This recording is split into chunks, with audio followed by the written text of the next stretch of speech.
tuli mu ggwanga lya Bungereza, tuli ku nsonga za Boris Johnson, tugenda kulaba Deputy Chief Whip yamuzaalidde akabasono omusajja gwe bayita Chris Pincher. Erinnya lino era Chris Pincher Boris Johnson yalyogerako ko mu kusaagirira emabegako wali naye muneje bigweredde nga Pincher amupinchudde. Tukomawo tuli ku musajja Boris Johnson eyamaze okubeera mpuliriza nga alangirira nti gavumenti agitadde ekifo akirekulidde akirese yakikwata mu mwaka ampuliriza gwa 2019 bwe yafuuka omukulembeze ow'ekibiina ekya Conservative Party ekyali kisinza abaka bangi ampuliriza munda mu ggwanga erya Bungereza. Jjukira Bungereza ekibiina ekisinza aba MPs era no Prime Minister yaba ayina okuva akakasibwa wakakasibwa mpuliriza Parliament nekibanga ekyo kiwedde.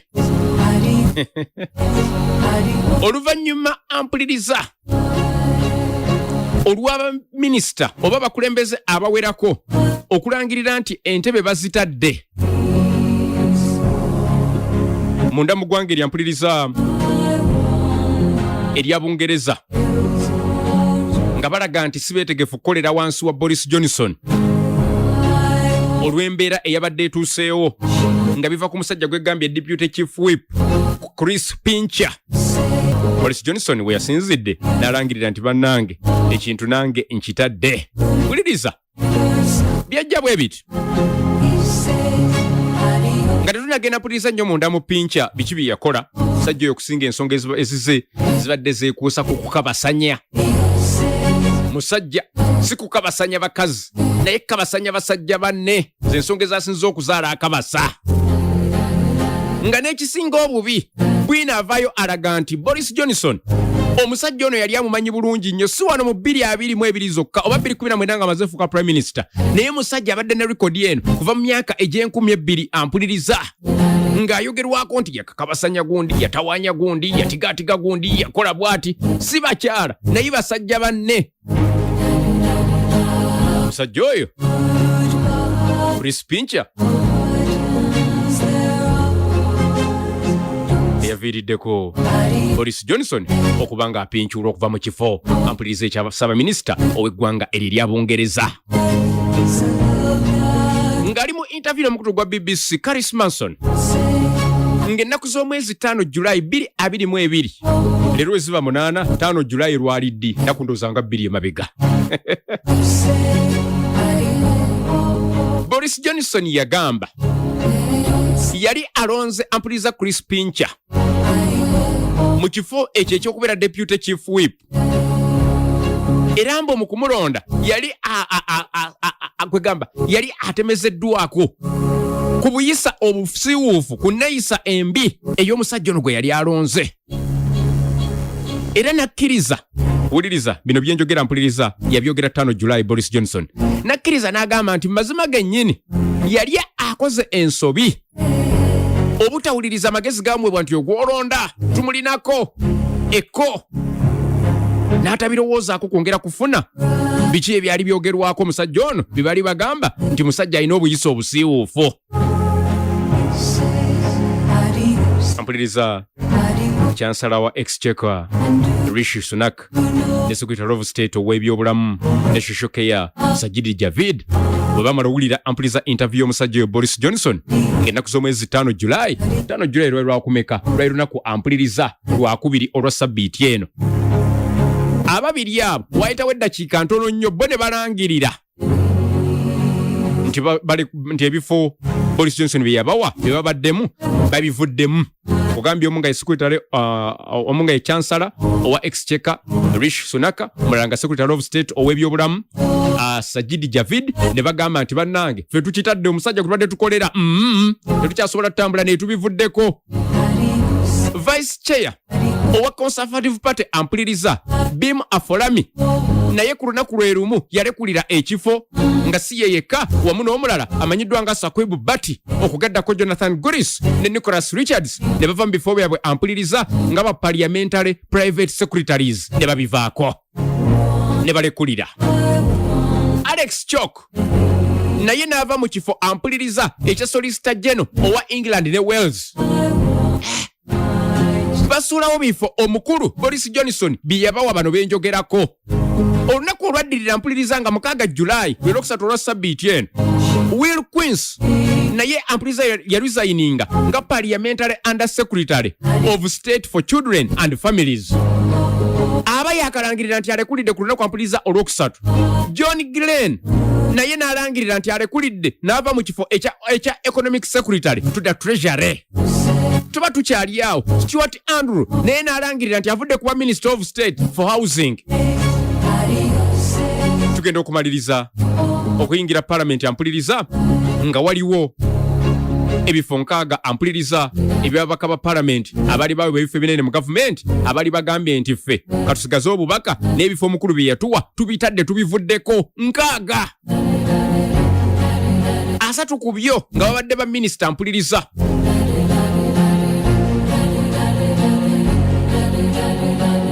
Nange Minisita abalala mpuliriza ku lunaku ampuliriza olwokusatu bayongera okusuulawo ebifo era abaasuula ebifo ku lwokusatu ampuliriza nga 6 baali bangi nga oyinza okirowoozaako ku bali basoose okuba nga ampuliriza balekulira. Olunaku lw'eggulo ampuliriza nga okulekulira efo kukyeyongera kugenda mu maaso. Boris Johnson n'alangirira nti alekulidde ekifo ekyokulembera ekibiina ekiri mu buyinza e Bungereza ekyaba Conservatives oba kiyita mpuliriza Conservative Party. Kyokka n'agamba nti mweteefuteefu okugira nga asigala ng'akyakola nga Prime Minister okutuusa ampuliriza ng'enteekateeka ez'okulonda omukulembeze agenda okudda mu bigere bye nga zimaze okufundikirwa omwaka guno 2022 ampuliriza nga tegunnaggwako. Bino byonna biva ku musajja amanyiddwa nga Chris Pincher. Kubigambibwa nti musajja abadde yenyigira nnyo mu bikolwa ebirimu okukabasanya. Nkugambye nti nga tabikola ku bakazi wabula nga abikola ku basajja banne. Abadde mu kifo mpuliriza kya Deputy Chief Whip. Ampuliriza ebyono okubeera nga yenyigira mu misejino byatandise mu July. Yakatonya ekwegatta kampuliriza n'ebyo ebimwogerwako nti yabikola myaka gy'emabega nga tannaba na kulondebwa mpuliriza kufuuka Deputy Chief Whip. Gavumenti yasooka n'ewakana nti Boris Johnson nga tannalonda mpuliriza Chris Pincher kufuuka Deputy Chief Whip nti yali alina kyamanyi wadde ku nsonga zonna ezeekuusa ku bino ebyogerwa. Kyokka oluvannyuma ekinyiga nga kyeyongedde Boris Johnson mu ngeri y'okuswala yamaze ate nakkiriza nti si we kiri nti baali tebamanyi n'akatona nti yali amanyi naye nga mutima gw'ogamba nti musajja ono tasobola bamuwaayiriza kwe kusalawo n'amulonda afuuka mpuliriza Deputy Chief Whip. Etwogerera ebyo ampuliriza ebituuseewo saidi yampuliriza omusajja Boris Johnson. Mpuliriza ng'ennaku z'omwezi 5 Novemba 2017 Pincher ono gwe twogerako eyazaalidde Boris Johnson ebitukula nga maka ebyazaalira ku nsiko ya resigning nga comptroller owa household era ne yeewaayo mu kakiiko kwa Sempisa mpuliriza mu kibiina ekya Conservative Party. Obigambibwa nti yali yenyigidde mu nsonga nga zetwogeddeko ampuliriza oba kyoyinza okuyita ekyatuma Westminster Sexual Misconduct Allegations. Ampuliriza ku mulundi guno munnabyamizannyo yali muvuzi wa lyato mu Olympics era nga conservative candidate Alex Torrey yagamba nti omusajja ono yamutigaatiga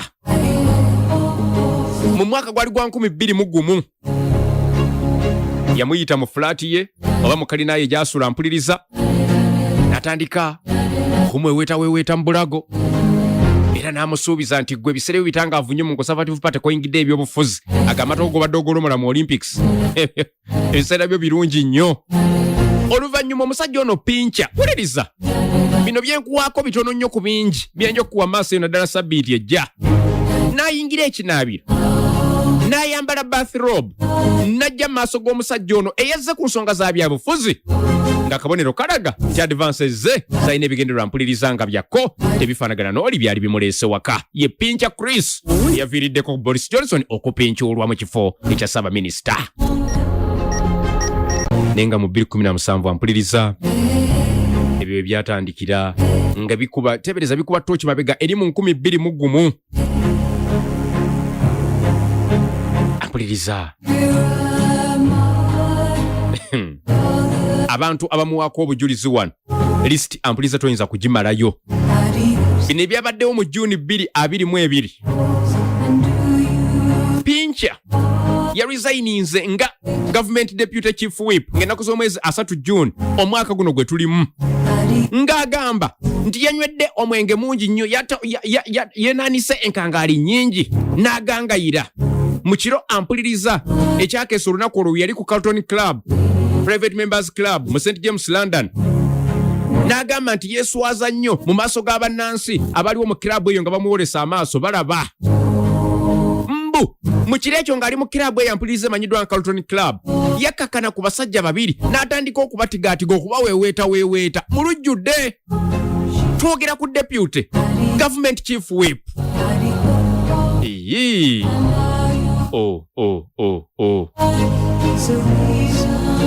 Bannange bwe batandikidde naawo oluvuumiro nga gatandika lutambula nti wansi w'obukulembeze bwa Boris Johnson engeri amatwala mu gavumenti eyongedde okwonooneka. Bagambye batya, the latest episode showed that standards in public life had dropped under Boris Johnson. Nti omulembe gwa Boris Johnson gwongedde nnyo okuserebya n'okwonoona enneeyisa z'abantu naddala mu lujjudde. Olaba omuntu ali ku kifo ekyo atuuka okweyisa bw'atyo. Abaka okuva mpuliriza mu kibiina kya Boris ne batandika okugamba nti tufuneyo omuntu agenda okudda mu kifo kya Pincher kino wa bino ebituuse bizibu. Akati byatandikira ku Pincher yennyini gwe basooka okusongamu olunwe nga bagamba nti ateekeddwa okuva mu kifo ekya chief whip ampuliriza basobole okukiteekamu omuntu omulala. Ne bitandika okutambula bityo. Tugenda okugira tuti nga birandulukuse bigenze kusaba minisita yennyini ampuliriza Boris Johnson, era tutuuse olunaku olwaleero ampuliriza nga musajja mukulu entebe we twogerera yamaze dda okuba ng'agamba nti ye mwetegefu ogiwaayo agenda gikuuma bukuumi paka omupya wanaaba ng'alondebwa. Yasaba minisita ow'eggwanga erya Bungereza omusajja oyo amanyiddwa nga ampuliriza Boris Johnson okubeera nti naye yamaze dda okuba nga mu butongole agamba nti bannange munzikirize sirina kyakukola entebe okusinziira ebintu ebituuse wano nina kugikwata bukwasingiweeyo. Tugenda kulaba events engeri gye zitambula ampuliriza okutuuka ku mbeera ereetera omusajja ono mu bbanga sirya sabiiti ng'emu yokka okubanga ekifo eky'obukulembeze bw'eggwanga erya Bungereza mazima gennyini nga yakkiriza n'agamba nti kati wano embeera weetuuse nina kukkiriza ekifo nkiweeyo sikyagwanira. Abakulu mu mawanga ago mbalya mmere ki? Esti bigamba kugiragira tebirina kuye biri ku muntu mulala kugira kuti nga Boris Johnson abadde Ssaabaminisita eggwanga ampuliriza erya Bungereza ng'ateekeddwa okukwata entebe agiweeyo. Bannange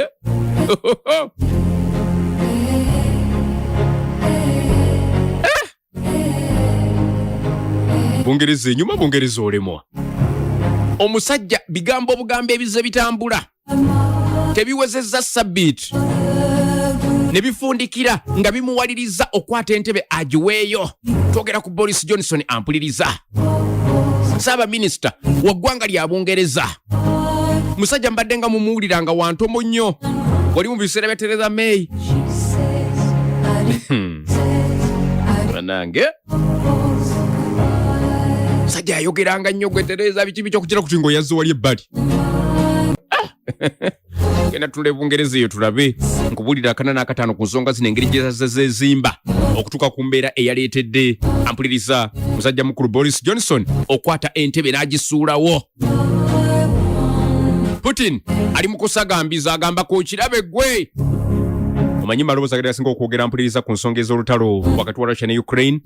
Babadde basinga okugamba nti obuyambi we buli tujja kuyamba mu Ukraine paka ne sabiiti eyo ewedde abadde yakakyogera ne gye tumalako abadde yakakiddamu ampuliriza Boris Johnson.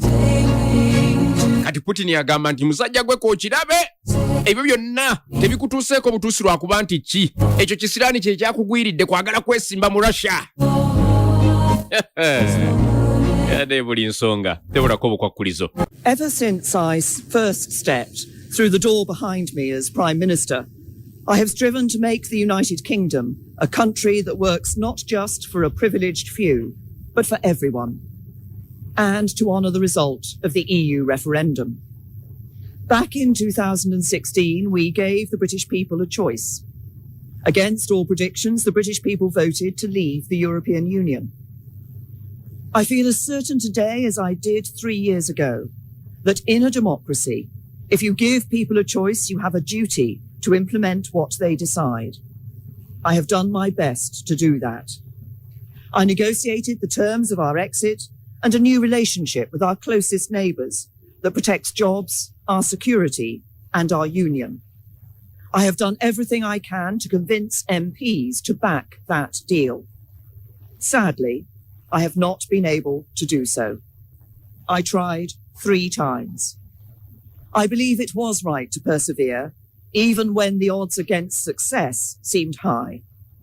But it is now clear to me that it is in the best interests of the country for a new Prime Minister to lead that effort. So I am today announcing that I will resign as leader of the Conservative and Unionist Party on Friday the 7th of June, so that a successor can be chosen. I've agreed with the party chairman and with the chairman of the 1922 committee that the process for electing a new leader should begin in the following week. I have kept Her Majesty the Queen fully informed of my intentions, and I will continue to serve as her Prime Minister until the process has concluded. It is and will always remain a matter of deep regret to me. Ampuliriza oyo yali Theresa May naye ng'agenda maaso n'okubanga ensonga zino azivaamu ez'okubeera Ssaabaminisita eggwanga erya Bungereza, kitegeeza Boris Johnson si yasoose. Boris Johnson naye ampuliriza yayogedde eri eggwanga erya Bungereza ne bamuwulira ng'agezaako okulambulula lwaki asazeewo ampuliriza ensonga eno abeere nga agivaamu. Uliriza. Good afternoon. Thank you. It is clearly now the will of the Parliamentary Conservative Party that there should be a new leader of that party and therefore a new Prime Minister.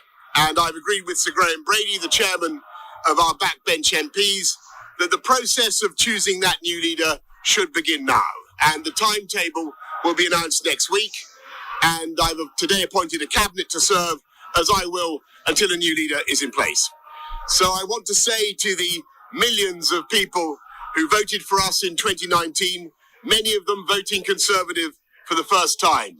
Thank you for that incredible mandate, the biggest Conservative majority since 1987, the biggest share of the vote since 1979.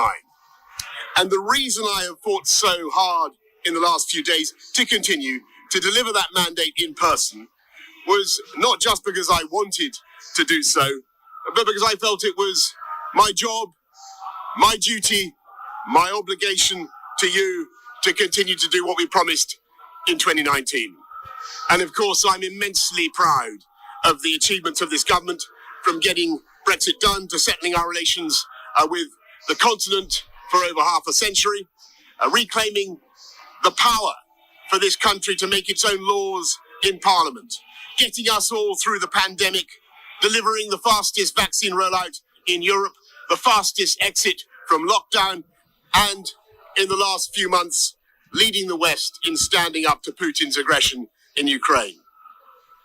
And let me say now to the people of Ukraine that I know that we in the UK will continue to back your fight for freedom for as long as it takes.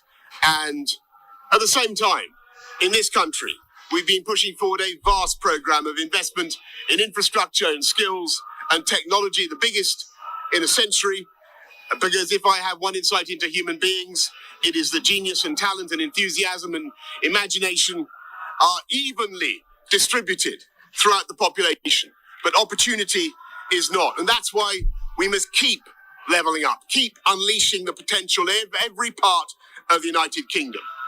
And if we can do that, in this country, we will be the most prosperous in Europe.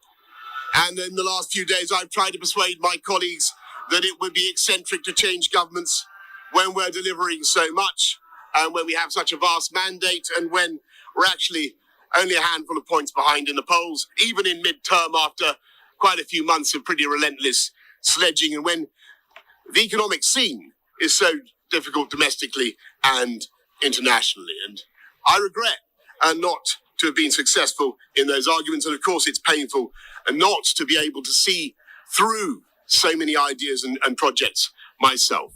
But as we've seen at Westminster, the herd instinct is powerful. When the herd moves, it moves. And my friends, in politics, no one is remotely indispensable.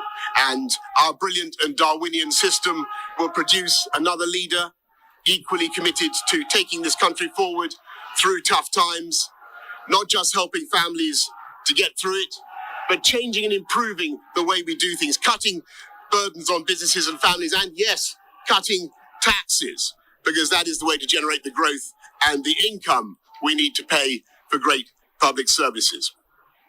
And to that new leader, I say, whoever he or she may be, I say, I will give you as much support as I can. And to you, the British public, I know that there will be many people who are relieved and perhaps quite a few who will also be disappointed. And I want you to know how sad I am to be giving up the best job in the world. But them's the breaks. I want to thank Carrie and our children and all the members of my family who have had to put up with so much for so long. I want to thank the peerless British civil service for all the help and support that you have given our police, our emergency services, and of course, our fantastic NHS, who at critical moment helped to extend my own period in office, as well as our armed services and our agencies that are so admired around the world, and our indefatigable Conservative Party members and supporters, whose selfless campaigning makes our democracy possible. I want to thank the wonderful staff here at Checkers, here at Number 10, and of course at Checkers, and our fantastic prop force detectives, the one group, by the way, who never leak. Above all, I want to thank you, the British public, for the immense privilege that you have given me. And I want you to know that from now on until the new Prime Minister is in place, your interests will be served and the government of the country will be carried on. Being Prime Minister is an education in itself. I've travelled to every part of the United Kingdom, and in addition to the beauty of our natural world, I found so many people possessed of such boundless British originality and so willing to tackle old problems in new ways that I know that even if things can sometimes seem dark now, our future together is golden. Thank you all very much. Thank you.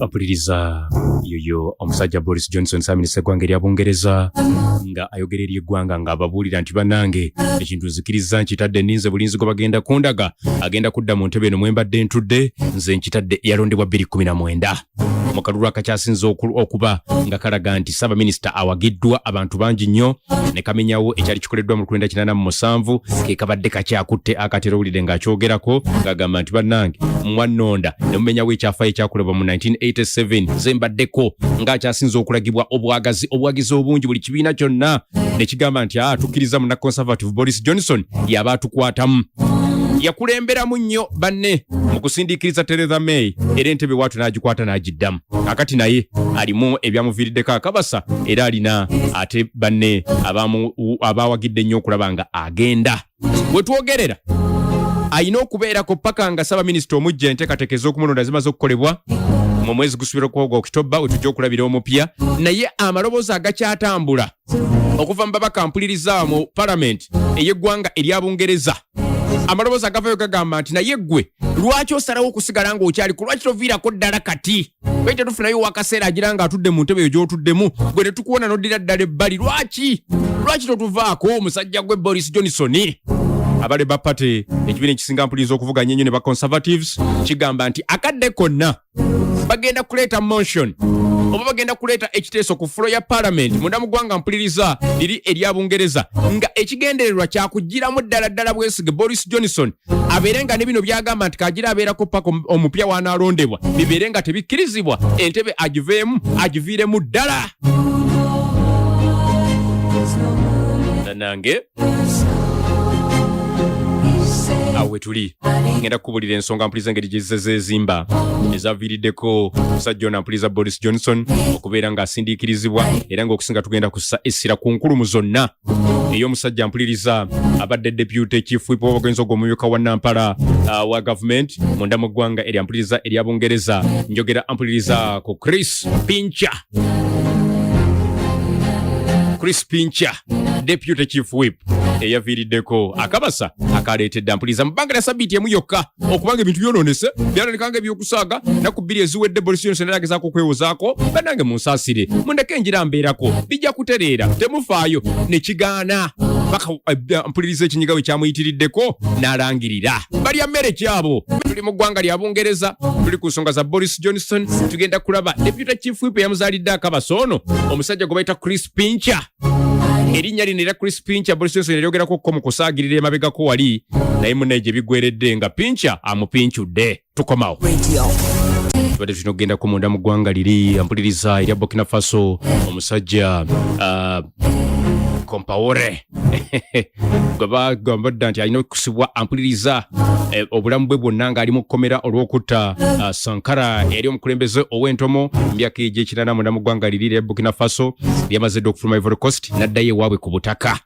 agavaayo galaga nti agenda kutandika kutuula ku mmeeza n'omukulembeze aliko jjukira gavumenti ya Burkina Faso yawambibwa munnamagye aliko mbu bagenda tuula ne Compaore Blaise basobole okutandika okuteeseganya balabe butya ensonga ze bwe basobola obaolyawo okuzirinnya ku nfete we ziyinza okuggwa aliyo mukwano gwe oba si mukwano gwe tujja kubeera mpuliriza sabiiti ejja twongere okulaba biggwerawa ate ensonga zitambula zitya saidi ya mu Burkina Faso tukyali Bungereza tuli ku musajja Boris Johnson eyamaze okubeera mpuliriza ng'alangirira nti gavumenti agitadde ekifo akirekulidde akirese yakikwata mu mwaka ampuliriza gwa 2019 bwe yafuuka omukulembeze ow'ekibiina ekya Conservative Party ekyali kisinza abaka bangi ampuliriza munda mu ggwanga erya Bungereza jjukira Bungereza ekibiina ekisinza aba MPs era no Prime Minister gy'aba ayina okuva akakasibwa wakakasibwa mpuliriza Parliament nekibanga ekyo kiwedde oluvannyuma ampuliriza olw'abaminisita oba bakulembeze abawerako okulangirira nti entebe bazitadde munda mu ggwanga erya mpuliriza erya Bungereza nga balaga nti sibeetegefu kukolera wansi wa Boris Johnson olw'embeera eyabadde etuuseewo nga biva ku musajja gwegambye deputy chief whip Chris Pincher audio gwe nkutereddeko emabegako wali Boris Johnson we yasinzidde n'alangirira nti bannange ekintu nange nkitadde wuliriza byajja bwe biti nga tetunagenda mpuliriza nnyo munda mu Pincher biki bye yakola musajja oyo okusinga ensonga ezize zibadde zeekuusa ku kukabasanya musajja si kukabasanya bakazi naye kabasanya basajja banne z'ensonga ezasinza okuzaala akabasa nga n'ekisinga obubi bwinaavaayo alaga nti Boris Johnson omusajja ono yali amumanyi bulungi nnyo si wano mu 2022 zokka oba 2019 nga amaze fuuka prime minister naye musajja abadde ne rekodi eno kuva mu myaka egy'e12 ampuliriza ng'ayogerwako nti yakakabasanya gundi yatawaanya gundi yatigaatiga gundi yakola bw'ati si bakyala naye basajja banne musajja oyo Chris Pincher yaviriddeko Boris Johnson okuba nga apinchulwa okuva mu kifo ampuliriza ekya Ssaabaminisita ow'eggwanga erya Bungereza ng'ali mu interview n'omukutu gwa BBC Karis Manson ng'ennaku z'omwezi 5 Julayi 2022 Leero ziba 8 5 July lwaliddi nakundozanga 2 emabega. Boris Johnson yagamba yali alonze Ampuliza Chris Pincher mu kifo ekyo ekyokubeera deputy chief whip. Era mbo mu kumulonda yali kwegamba yali atemezeddwako ku buyisa obusiwuufu ku nneeyisa embi ey'omusajja ono gwe yali alonze. Era nakkiriza, wuliriza bino byenjogera mpuliriza, yabyogera 5 July Boris Johnson. Nakkiriza n'agamba nti mazima gennyini yali akoze ensobi obutawuliriza amagezi gaamwebwa nti ogwolonda tumulinako ekko. N'atabirowoozaako kwongera kufuna biki ebyali byogerwako omusajja ono bye bali bagamba nti musajja alina obuyisa obusiiwuufu. Ampuliriza Chancellor wa Exchequer Rishi Sunak ne Secretary of State ow'ebyobulamu ne Social Care Sajid Javid bwe bamala owulira ampuliriza interview y'omusajja Boris Johnson ng'ennaku z'omwezi 5 July. 5 July lwali lwakumeka? Lwali lunaku ampuliriza lwakubiri olwa sabbiiti eno. Ababiri abo wayitawo eddakiika ntono nnyo bo ne balangirira nti ebifo Boris Johnson bye yabawa bye babaddemu babivuddemu. Kugambye omu nga ye Secretary omu nga ye Chancellor owa Exchequer Rishi Sunak, omulala nga Secretary of State ow'ebyobulamu Sajid Javid, ne bagamba nti bannange ffe tukitadde omusajja kutubadde tukolera tetukyasobola tutambula naye tubivuddeko. Vice Chair owa Conservative Party ampuliriza Bim Afolami naye ku lunaku lwe lumu yalekulira ekifo nga si ye yekka wamu n'omulala amanyiddwa nga Sakwebu Bati okugaddako Jonathan Gurris ne Nicholas Richards ne bava mu bifo byabwe ampuliriza nga ba parliamentary private secretaries ne babivaako ne balekulira. Alex Chok naye n'ava mu kifo ampuliriza ekya Solicitor General owa England ne Wales. Basuulawo bifo omukulu Boris Johnson bye yabawa bano benjogerako. Olunaku olwaddirira ampuliriza nga 6 July lwe lwokusatu olwa sabbiiti eno Will Quince naye ampuliriza yaresigninga nga Parliamentary Under Secretary of State for Children and Families. Aba yakalangirira nti alekulidde ku lunaku ampuliriza olwokusatu. John Glenn naye n'alangirira nti alekulidde n'ava mu kifo ekya Economic Secretary to the Treasury. Tuba tukyali awo. Stuart Andrew naye n'alangirira nti avudde kuba Minister of State for Housing. Tugenda okumaliriza okuyingira Parliament ampuliriza nga waliwo ebifo 6 ampuliriza ebyababaka ba Parliament abali bawe ebifo ebinene mu government abali bagambye nti ffe katusigaze obubaka n'ebifo omukulu bye yatuwa tubitadde tubivuddeko 6.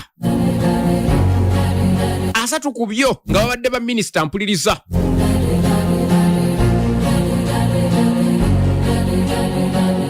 Nange Minisita abalala mpuliriza ku lunaku ampuliriza olwokusatu bayongera okusuulawo ebifo era abaasuula ebifo ku lwokusatu ampuliriza nga 6 baali bangi nga oyinza okirowoozaako ku bali basoose okuba nga ampuliriza balekulira. Olunaku lw'eggulo nga tujaguza wano amazaalibwa g'omugagga Kamagu zaabadde 7 July ampuliriza nga okulekulira efo kukyeyongera kugenda mu maaso. Boris Johnson n'alangirira nti alekulidde ekifo ekyokukulembera ekibiina ekiri mu buyinza e Bungereza ekyaba Conservatives oba kiyita mpuliriza Conservative Party. Kyokka n'agamba nti mweteefuteefu okugira ng'asigala ng'akyakola nga Prime Minister okutuusa ampuliriza ng'enteekateeka ez'okulonda omukulembeze agenda okudda mu bigere bye nga zimaze okufundikirwa omwaka guno 2022 ampuliriza nga tegunnaggwako. Bino byonna biva ku musajja amanyiddwa nga Chris Pincher. Kubigambibwa nti musajja abadde yenyigira nnyo mu bikolwa ebirimu okukabasanya. Nkugambye nti nga tabikola ku bakazi wabula nga abikola ku basajja banne. Abadde mu kifo ampuliriza kya Deputy Chief Whip. Ampuliriza ebyono okubeera nga yenyigira mise gino byatandise mu July nga yakatonya nekwegatta kampuliriza n'ebyo ebimwogerwako nti yabikola myaka gy'emabega nga tannaba na kulondebwa ampuliriza kufuuka Deputy Chief Whip. Government yasooka n'ewakana nti Boris Johnson katanalonda mpuliriza Chris Pincher kufuuka deputy chief whip nti yali alina kyamanyi wadde ku nsonga zonna ezeekuusa ku bino ebyogerwa. Kyokka oluvannyuma ekinyiga nga kyeyongedde, Boris Johnson mu ngeri y'okuswala yamaze ate nakkiriza nti si we kiri nti baali tebamanyi n'akatona, nti yali amanyi naye nga mutima gw'ogamba nti musajja ono tasobola bamuwaayiriza, kwe kusalawo n'amulonda afuuka mpuliriza deputy chief whip. Etwogerera ebyo ampuliriza ebituuseewo saidi yampuliriza omusajja Boris Johnson. Mpuliriza ng'ennaku z'omwezi 5 Novemba 2017 Pincher ono gwe twogerako eyazaalidde Boris Johnson ebitukula nga maka ebyazaalira ku nsiko yaresigninga nga comptroller owa household era ne yeewaayo mu kakiiko kwa sempisa mpuliriza mu kibiina ekya Conservative Party. Obigambibwa nti yali yenyigidde mu nsonga nga zetwogeddeko mpuliriza oba kyoyinza okuyita ekyatuma Westminster Sexual Misconduct Allegations. Mpuliriza ku mulundi guno munnabyamizannyo yali muvuzi wa lyato mu Olympics era nga conservative candidate Alex Torrey yagamba nti omusajja ono yamutigaatiga mu mwaka gwali gwa 2021. Yamuyita mu flaati ye oba mu kalina ye gy'asula mpuliriza n'atandika okumweweeta mu bulago era n'amusuubiza nti gwe ebiseera bitangaavu nnyo mu Conservative Party koyingidde ebyobufuzi agamba togobadde ogolomola mu Olympics ebiseera byo birungi nnyo. Oluvannyuma omusajja ono Pincher, wuliriza bino byenkuwaako bitono nnyo ku bingi byenja okuwa maaso eno ddala sabbiiti ejja, n'ayingira ekinaabiro n'ayambala bathrobe n'ajja mu maaso g'omusajja ono eyazze ku nsonga za byabufuzi ng'akabonero kalaga nti advances ze zalina ebigendererwa mpuliriza nga byakko tebifaanagana n'oli byali bimuleese waka. Ye Pincher Chris yaviiriddeko Boris Johnson okupincuulwa mu kifo ekya Ssaabaminisita. Ampuliriza emboozi ya Chris Pincher teyinza kuggwa okujjawo ng'akadde katumala naye akadde katutwala naye nga mu 2017 ampuliriza ebyo byatandikira nga bikuba tebereza bikuba tochi mabega eri mu 2021. Ampuliriza abantu abamuwaako obujulizi wano list ampuliriza toyinza kugimalayo. Bino ebyabaddewo mu June 2022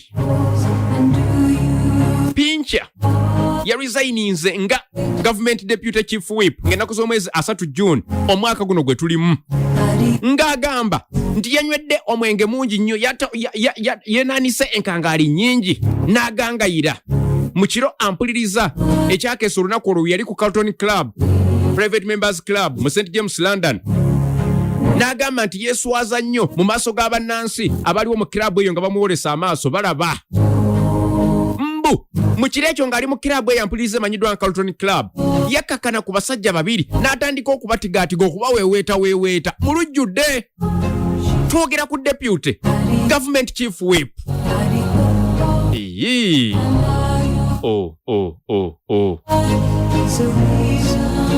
Bannange bwe batandikidde naawo oluvuumano nga gatandika lutambula nti wansi w'obukulembeze wa Boris Johnson engeri abatujala mu government eyongedde okwonooneka. Bagambye batya, the latest episode showed that standards in public life had dropped under Boris Johnson. Nti omulembe gwa Boris Johnson gwongedde nnyo okuserebya n'okwonoona enneeyisa z'abantu naddala mu lujjudde. Olaba omuntu ali ku kifo ekyo atuuka okweyisa bw'atyo. Abaka okuva mpuliriza mu kibiina kya Boris ne batandika okugamba nti tufuneyo omuntu agenda okudda mu kifo kya Pincher kino oba bino ebituuse bizibu. Akati byatandikira ku Pincher yennyini gwe basooka okusongamu olunwe nga bagamba nti ateekeddwa okuva mu kifo ekya chief whip ampuliriza basobole okukiteekamu omuntu omulala. Ne bitandika okutambula bityo. Tugenda okugira tuti nga birandulukuse bigenze kusaba minisita yennyini ampuliriza Boris Johnson era tutuuse olunaku olwaleero ampuliriza nga musajja mukulu entebe we twogerera yamaze dda okuba ng'agamba nti ye mwetegefu giwaayo agenda gikuuma bukuumi paka omupya wanaaba ng'alondebwa. Ebisinga obungi ku mboozi eno ku bbalaza nja kujja nabyo obeere ng'oyongera okubigoberera mpolampola ne developments empya pulezidenti genda okubeerawo mu weekend tubeere nga tuzoogerako tulabe kiggwerawa nyongere n'okulaga baani abatunuulidde okulaba nga badda mu ntebe Boris Johnson gy'alimu mu kiseera kino. Ampuliriza kadde kwa katukutte ne muzikirize tugikomyawo emboozi tunagitandikirawo ku bbalaza. Nze Vincent Romakakongenov mbagaliza weekend ennungi mundike ngendeke eri mu mpewo zivueko ku mbalama z'ennyanja Entebbe. Mbagaliza weekend ennungi mweraba.